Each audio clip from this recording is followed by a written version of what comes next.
धावा। बंगाल में मुख्य सचिव के दिल्ली आकर रिपोर्ट करने की डेडलाइन घंटों पहले खत्म हो चुकी है। ममता ने प्रधानमंत्री को चिट्ठी लिखकर शिकायत दर्ज तो करवाई, लेकिन केंद्र अब मुख्य सचिव पर कड़ी कार्रवाई के मूड में है। सुबह 10 बजे का वक्त था, डेडलाइन थी, डेडलाइन खत्म हो चुकी है और इसके बाद टकराव और ज्यादा बढ़ेगा। बंगाल और केंद्र, राज्य और केंद्र दोनों के बीच में मुख्य सचिव को लेकर टकराव लगातार बढ़ता जा रहा है। और इस बीच हम आपको दिखाते हैं कि किस तरीके से दोनों ओर से टकराव की स्थितियां पैदा हुई। आज दिल्ली नहीं पहुंचे पश्चिम बंगाल के मुख्य सचिव, आज दिल्ली नहीं आए। 10 बजे तक का वक्त था, उनको पहुंचना था दिल्ली और उनको रिपोर्ट करना था, लेकिन वो दिल्ली पहुंचे ही नहीं। सूत्रों के हवाले से जो खबर मिल रही है कि पश्चिम बंगाल सरकार ने रिलीव ही नहीं किया, ममता बनर्जी ने रिलीव नहीं किया उनको और इसीलिए वो दिल्ली नहीं आए। ममता के साथ कोलकाता में बैठकें करेंगे मुख्य सचिव और केंद्र ने अल्पन बंदोपाध्याय को दिल्ली अटैच कर दिया था। नाराजगी लगातार थी। आपको याद होगा यास तूफान को लेकर किस तरीके से प्रधानमंत्री वहां पहुंचे थे, लेकिन आधा घंटा इंतजार करवाने के बाद ये नाराजगी और ज्यादा बढ़ गई थी। न ममता बनर्जी पहुंची थी, न मुख्य सचिव पहुंचे थे, जिसके बाद हुआ क्या, नॉर्थ ब्लॉक डीओपीटी में इंतजार होता रहा क्योंकि यहीं पर उनको रिपोर्ट करना था, लेकिन ममता ने रिलीव नहीं किया। कोलकाता और दिल्ली दोनों के बीच में किस तरीके से तलवारें खिंची हुई है वो आप यहां देखिए। अब देखिए बैठक का जब बहिष्कार किया था तब किस तरीके से बयानबाजी हुई थी वो भी देख लीजिए। जेपी नड्डा ने भी आरोप लगाया था कि बैठक से गैर मौजूदगी संघवाद की हत्या, बदले की राजनीति कर रही है केंद्र सरकार। ममता बनर्जी ने इसका जवाब भी रखा था। गृह मंत्री अमित शाह ने भी इसको लेकर आपत्ति जताई थी कि दीदी का अहंकार है, जन कल्याण से ऊपर प्रधानमंत्री के पांव छूने, ये सारी बातें ममता बनर्जी ने कही थी। और इसके साथ ही साथ उन्होंने आपत्तियां लगातार बीजेपी की तरफ से जताई जा रही थी, लेकिन कुल मिलाकर आज मुख्य सचिव दिल्ली नहीं पहुंचे। 10 बजे तक की डेडलाइन थी। पश्चिम बंगाल से यास तूफान तो गुजर गया, लेकिन एक नए सियासी तूफान ने बंगाल की सियासत को फिर से केंद्र में ला खड़ा किया है। एक तरफ केंद्र सरकार है, दूसरी तरफ पश्चिम बंगाल की मुख्यमंत्री ममता बनर्जी की सरकार और बीच में मुख्य सचिव अल्पन बंदोपाध्याय। पश्चिम बंगाल की मुख्य सचिव अल्पन बंदोपाध्याय के लिए यही डेडलाइन रखी थी केंद्र सरकार ने। अल्पन को आज सुबह दिल्ली आकर नॉर्थ ब्लॉक में कार्मिक और प्रशिक्षण विभाग में काम संभालना था, लेकिन दिल्ली में इंतजार होता रहा और अल्पन आए ही नहीं। दिल्ली आने की जगह अल्पन नबन्ना में यास चक्रवाती तूफान को लेकर अहम बैठक में शामिल हो गए। अल्पन बंदोपाध्याय आपदा प्रबंधन के टास्क फोर्स के प्रमुख हैं। अल्पन के न आने की वजह यह है कि ममता बनर्जी ने अपने मुख्य सचिव को दिल्ली भेजने से इनकार कर दिया। अल्पन को दिल्ली भेजने के मूड में नहीं है ममता बनर्जी। ममता का दो टूक कहना है, जब राज्य कोरोना जैसी महामारी से जूझ रहा है तो फिर अपने अहम अफसर को इस नाजुक वक्त में कैसे जाने दे सकते हैं। मुख्य सचिव के तबादले पर ममता बनर्जी ने जो चिट्ठी प्रधानमंत्री को लिखी है उस पर कई गंभीर आरोप लगाए गए हैं और ममता बनर्जी ने साफ तौर पर कहा है कि वो बेहद आश्चर्यचकित हैं, सदमे में हैं इस तरह के एक तरफा फैसले को लेकर। इंडियन एडमिनिस्ट्रेटिव सर्विसेज के रूल्स का हवाला दिया गया है। साथ ही कहा गया है कि किसी भी तरह की सलाह मशवरा की गुंजाइश नहीं की गई राज्य सरकार के साथ और साफ कर दिया है कि वो मुख्य सचिव को दिल्ली नहीं भेज रही हैं। जाहिर है ये मुद्दा अब सियासी तूफान का रूप ले चुका है। ज्यादा दिन नहीं बीते जब चुनाव को लेकर बीजेपी और टीएमसी आमने सामने थे। अब अल्पन बंदोपाध्याय के मुद्दे पर दोनों खेमे एक दूसरे से फिर भिड़ गए हैं। जो कुछ भी वहाँ की मुख्यमंत्री, पश्चिम बंगाल की मुख्यमंत्री ने किया है वो जानबूझकर किया गया संविधान और लोकतंत्र के खिलाफ एक बहुत बड़ा अपराध है। और मुझे लगता है कि इस आपराधिक जो जानबूझकर किए गई इस आपराधिक गुनाह को लोकतंत्र और देश कभी नहीं माफ करेगा। आप जो है वहां पर अपना पॉलिटिकल स्कोर करने में लग गई।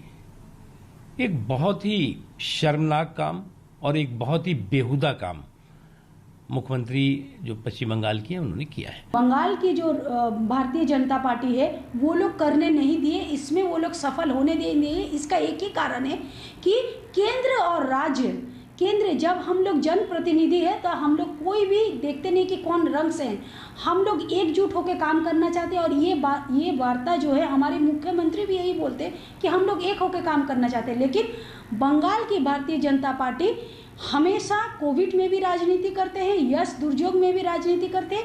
ये जनता के हित में नहीं है और ये देश पूरा देख रहा है। 2021 में इसका जवाब बंगाल की जनता ने दे चुका है। इस विवाद की शुरुआत 10 मई को हुई थी, जब ममता बनर्जी ने प्रधानमंत्री नरेंद्र मोदी को चिट्ठी भेजकर मुख्य सचिव अल्पन बंदोपाध्याय के कार्यकाल को 3 महीने का एक्सटेंशन देने की मांग की थी। 31 मई यानी आज अल्पन बंदोपाध्याय का कार्यकाल खत्म हो रहा था। ममता की मांग के मुताबिक 24 मई को अल्पन को सेवा के विस्तार की मंजूरी दी गई। अल्पन को 31 अगस्त तक एक्सटेंशन मिल गया, लेकिन इसके 4 दिन बाद ही यानी 28 मई को मामले में नया ट्विस्ट आया। अल्पन बंदोपाध्याय को केंद्र सरकार के department of personal and training से अटैच करने का आदेश जारी कर दिया गया। उनकी ज्वाइनिंग का वक्त तय हुआ 31 मई यानी आज सुबह 10 बजे। ममता बनर्जी ने यह साफ कर दिया है कि उनके चीफ सेक्रेटरी अल्पन बंदोपाध्याय दिल्ली नहीं आएंगे और ममता बनर्जी के जवाब के बाद अब केंद्र सरकार ने उनके चीफ सेक्रेटरी को दिल्ली में बुलाने के लिए अपनी रणनीति बनाना शुरू कर दिया है। इतना तो तय है, जिस तरीके से ममता बनर्जी ने अपने तेवर दिखाए हैं, उससे केंद्र सरकार और पश्चिम बंगाल सरकार के बीच में लड़ाई लंबी चलती दिख रही है। अल्पन बंदोपाध्याय ममता बनर्जी के बेहद करीबी नौकरशाहों में से एक माने जाते हैं। उन्हें टेक्स्ट बुक मेन कहा जाता है, यानी वो नियमों के पाबंद नौकरशाह माने जाते हैं। वो विवाद से दूर रहने वाले अफसरों में गिने जाते हैं। उनके करियर पर अब तक कोई धब्बा नहीं लगा, लेकिन 2 सरकारों के टकराव में अब उनके ऊपर अनुशासनात्मक कार्रवाई की तलवारें लटक गई हैं। अगर उनके ऊपर अनुशासनात्मक कार्रवाई हुई, करियर के आखिरी मोड़ पर एक बड़ा धब्बा लग जाएगा। एक्शन होने पर वो ना पेंशन के हकदार रहेंगे, ना ही रिटायरमेंट बाद मिलने वाली किसी सुविधा के। कोलकाता से अनुपम मिश्र, दिल्ली से हिमांशु मिश्रा के साथ आज तक ब्यूरो। तो देखिए वक्त कितने बजे का था और हम वक्त के हिसाब से बताते हुआ क्या, ठीक 10 बजे रिपोर्ट करना था। मुख्य सचिव को रिपोर्ट करने का वक्त और डेडलाइन आज की थी और सुबह 10 बजे तक की थी। प्रधानमंत्री को इसके बाद ममता बनर्जी ने चिट्ठी लिखी। पहली बात, मुख्य सचिव नहीं पहुंचे, जिसके बाद ममता बनर्जी ने प्रधानमंत्री को चिट्ठी लिखी। मुख्य सचिव की ममता के साथ बैठक हुई थी 11 बजे।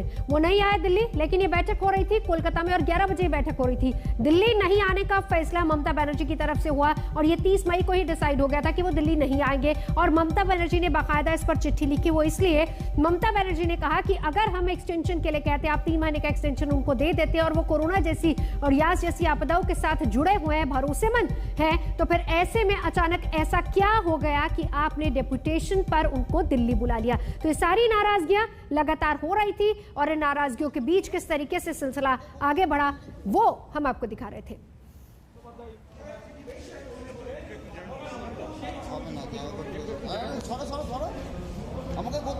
तो ये वो तस्वीरें हैं अल्पन बंदोपाध्याय की। मुख्य सचिव पश्चिम बंगाल आज पहुंचना था। 60 घंटे की तबादला कथा, किस तरीके से क्या कुछ हुआ।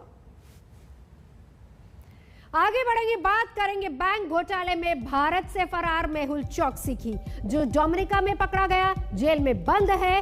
चोट के बाद उसका वहीं के अस्पताल में इलाज चल रहा है। हम आपको दिखाते हैं किस तरीके से हालात वहां पर है। देखिए, मेहुल चौकसी का इलाज फिलहाल चल रहा है डोमिनिका। एक महिला के साथ एंटीगुआ पहुंचा था मेहुल चौकसी और फिर उसके बाद एंटीगुआ सीधे भारत को सौंपने पर जो विवाद है उसको लेकर अब विवाद की कड़ी और ज्यादा बढ़ती जा रही है। लेकिन भारत मेहुल चौकसी को लाने की पूरी कोशिशें कर रहा है, क्योंकि बाकायदा एक विमान वहां पर पहुंचा।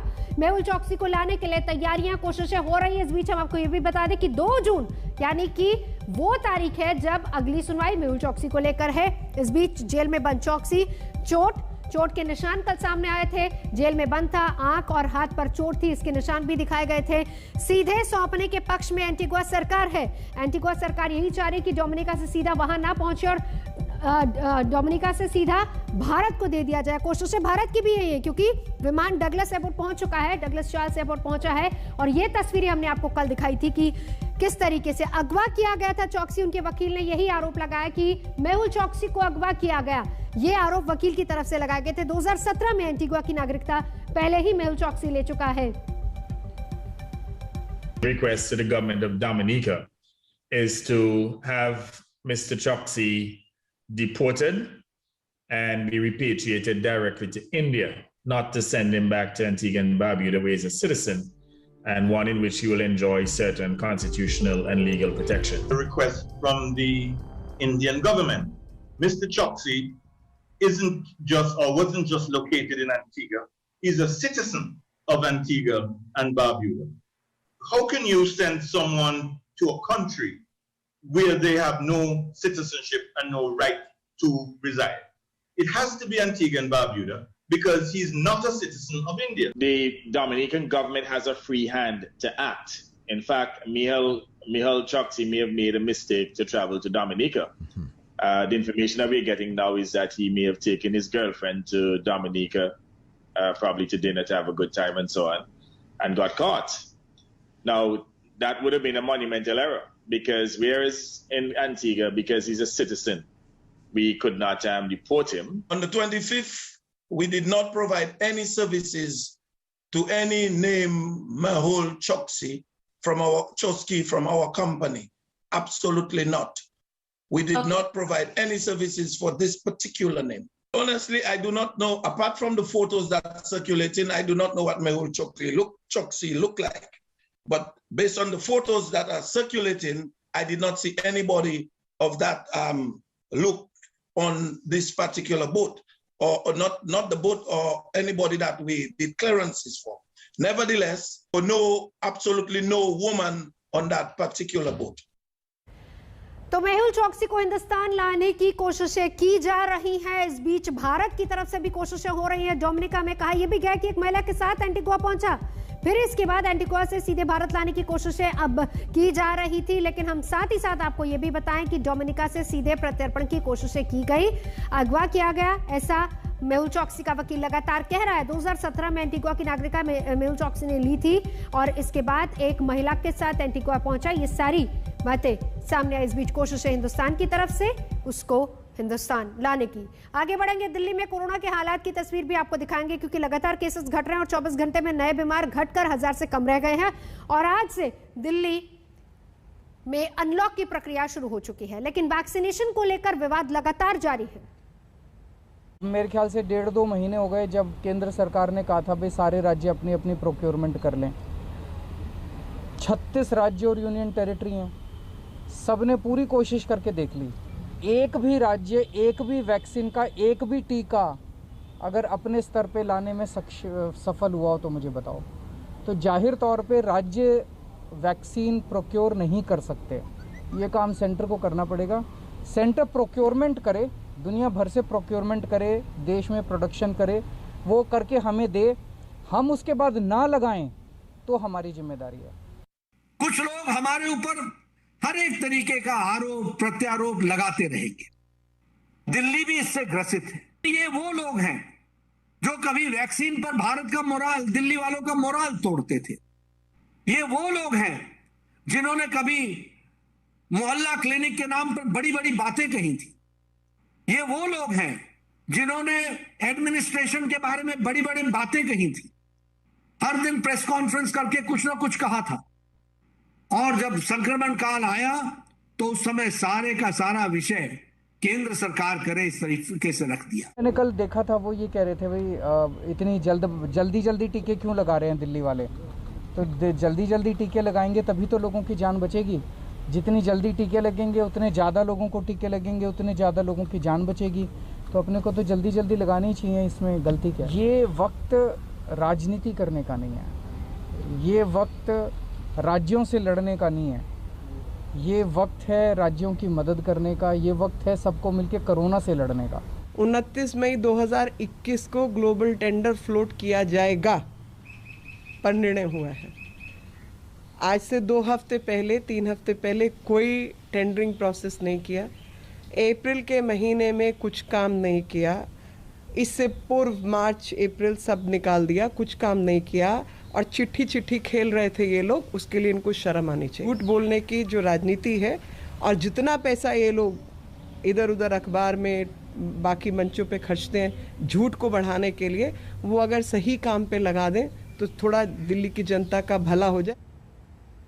इस बीच आंकड़ों में थोड़ी कमी देखी जा रही है। 24 घंटे की बात करें तो देखिए कहां तक पहुंचे हैं आंकड़े, 1,52,734 मरीज। और 24 घंटे की ही अगर बात करें तो 3,128 लोगों ने अपनी जान भी गंवाई है कोरोना की वजह से। ठीक होने वालों का आंकड़ा बढ़ा, ये अच्छी बात है, ये फिगर थोड़ा सुकून देने वाली है। 2,38,022 लोग ठीक भी हुए हैं 24 घंटे में मामले। और इस बीच लगातार हम आपको बता रहे हैं कि किस तरीके से उत्तर प्रदेश में मामले कितने हैं। 1,908 केस 24 घंटे में आए। ठीक होने वालों का आंकड़ा यहां भी ज्यादा है, ये भी राहत भरी खबर है। 6,713 लोग ठीक हुए हैं, साथ ही साथ 140 लोगों ने अपनी जान गंवाई। ये उत्तर प्रदेश का आंकड़ा हम आपको दिखा रहे थे। और इसी तरीके से जरा दिल्ली का हाल भी देख लीजिए, 1000 से कम मामले, ये भी सुकून की बात है। पिछले 24 घंटे की अगर बात करें तो 946 केस, और इसके साथ ही साथ ठीक होने वाले यहां भी डबल, यानी कि 1803 मामले। 78 लोगों ने अपनी जान गंवाई है कोरोना से पिछले 24 घंटे की बात करें तो। अब दो महानगरों को भी कंपेयर कर लीजिए जिसमें मुंबई है और दिल्ली है। दोनों को कंपेयर किया जाए, मुंबई में मामले पिछले 24 घंटे में 1066, दिल्ली में 946। मौत का आंकड़ा मुंबई में 22, दिल्ली में 78। तो ये पिछले 24 घंटे की तस्वीर हम आपको दिखा रहे हैं। कोरोना से किस कदर मामले तो लगातार कम हो रहे हैं, ठीक होने वालों की संख्या बढ़ती जा रही है। ये दोनों अच्छी खबरें हैं, लेकिन जो मौत की फिगर और आंकड़ा है वो जरूर चिंता का विषय है। और ऐसे में सबसे बड़ी बात वैक्सीनेशन, वो रफ्तार कहां तक और किस तरीके से आगे बढ़ रही है उस पर जोर देना होगा, क्योंकि जानकारी ये भी कह रहे हैं कि तीसरी लहर के लिए हिंदुस्तान को तैयार रहना चाहिए। लेकिन इसके साथ ही साथ अगर उसको कंट्रोल करना है तो जहां एक तरफ स्वास्थ्य सुविधाओं को दुरुस्त करना पड़ेगा, वहीं दूसरी तरफ देश को वैक्सीनेट भी करना पड़ेगा जल्द से जल्द। हालांकि इसको लेकर सियासत अलग से गरमाई हुई है। इस बीच तस्वीरें लगातार हम आपको दिखा रहे हैं, मामले घट रहे हैं और तमाम राज्य धीरे धीरे अनलॉक की तरफ बढ़ रहे हैं।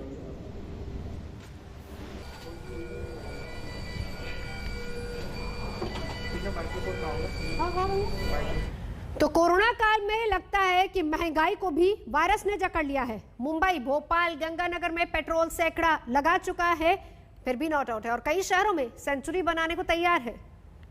हमारी महंगाई और मोदी सरकार तीनों ही देशवासियों के दुश्मन बने बैठे। कई प्रांतों में पेट्रोल 100 रुपया और सरसों का तेल 200 रुपया पार कर चुका है। रसोई गैस का सिलेंडर भी 800 पार पहुंच गया। खाना पकाने के तेलों की कीमतों में लगी आग ने हर गृहिणी के बजट को तहस नहस कर दिया। मेरा देश भुगत रहा है। मोदी जी लगातार कहते रहे कि पेट्रोल और डीजल के दाम बढ़ने से महंगाई बढ़ती है। जब वो विपक्ष में थे, कहा था 2015 में कि मेरे नसीब से पेट्रोल का दाम कम हो रहा है तो नसीब वाला प्रधानमंत्री चाहिए कि बदनसीब लोग चाहिए। हम पूछना चाहते हैं कि ये जो दाम बढ़ रहे हैं किसके नसीब से हैं? सालाना 3 लाख करोड़ रुपए जनता की जेब से केंद्र सरकार निकाल रही है। सीधे सीधे 3 लाख करोड़ की लूट सरकार बंद करे। और किस तरीके से हालात हैं देश के अलग अलग राज्यों में, शहरों में, आइए देखते हैं। मध्य प्रदेश की राजधानी भोपाल में पेट्रोल के दाम बढ़ने का सिलसिला लगातार जारी है।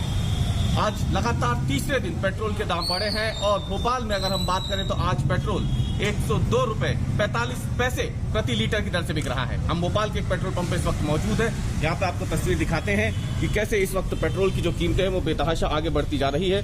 लगातार बढ़ोतरी हो रही है और शतक तो बहुत पहले लग चुका था कीमतों पे, लेकिन अब पेट्रोल की कीमतें उसके बाद लगातार बढ़ रही है। 100 रुपए के बाद पहले 101, उसके बाद अब 102 रुपए 45 पैसे प्रति लीटर की दर से पेट्रोल फिलहाल भोपाल में बिक रहा है। और आप देख सकते हैं लोग पहुंच तो रहे हैं, लेकिन इनके मन में कहीं ना कहीं इस बात की टीस है कि पेट्रोल की कीमतें बहुत तेजी से ऊपर बढ़ रही हैं। और ऐसे समय में जब मध्य प्रदेश में लॉकडाउन है, आजीविका पर काफी असर पड़ा है लोगों की, ऐसे में ये महंगाई की दोहरी मार है एक तरीके से, क्योंकि न केवल पेट्रोल बल्कि तमाम दूसरे जो खाद्य तेल है उनकी भी कीमतें बढ़ चुकी है। मध्य प्रदेश वो राज्य जहाँ पे पेट्रोल पर सबसे ज्यादा वैट लगता है, करीब 33%। 23% वैट डीजल पर लगता है और यही वजह है कि फिलहाल मध्य प्रदेश में पेट्रोल की कीमतें इतनी ज्यादा है। रवीश पाल सिंह, भोपाल, आज तक। पेट्रोल और डीजल के प्राइसेज में लगातार बढ़ोतरी देखने के लिए मिल रही है।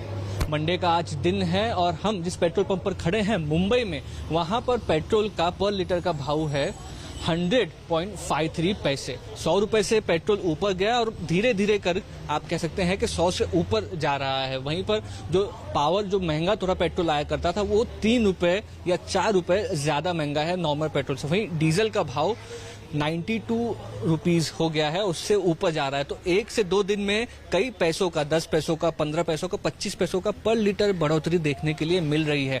तो लगातार इस तरह से रेट बढ़ने से जो सबसे ज्यादा नुकसान उठाने वाले लोग होते हैं वो मोटरिस्ट हैं, जिनके और जो गाड़ी चलाने वाले हैं वो लोग हैं, क्योंकि लॉकडाउन रिस्ट्रिक्शंस महाराष्ट्र में फिर से बढ़ा दिए गए हैं। पब्लिक ट्रांसपोर्ट में लिमिटेड या कई लोगों को अलाउड नहीं है। इसमें लोग अपने घर के एसेंशियल सर्विस लाने के लिए या काम के लिए एक से दूसरी जगह जाने के लिए व्हीकल्स का इस्तेमाल करते हैं और फ्यूल प्राइसेस बढ़ने से उन्हें सबसे ज्यादा इफेक्ट हो रहा है। कैमरा पर्सन मंगेश आम्बरे के साथ मुस्तफा शेख, मुंबई, आज तक। फिलहाल यहाँ रुकेंगे एक ब्रेक के लिए। आज तक पर खबरों का सिलसिला लगातार जारी है, देखते रहिए आज तक।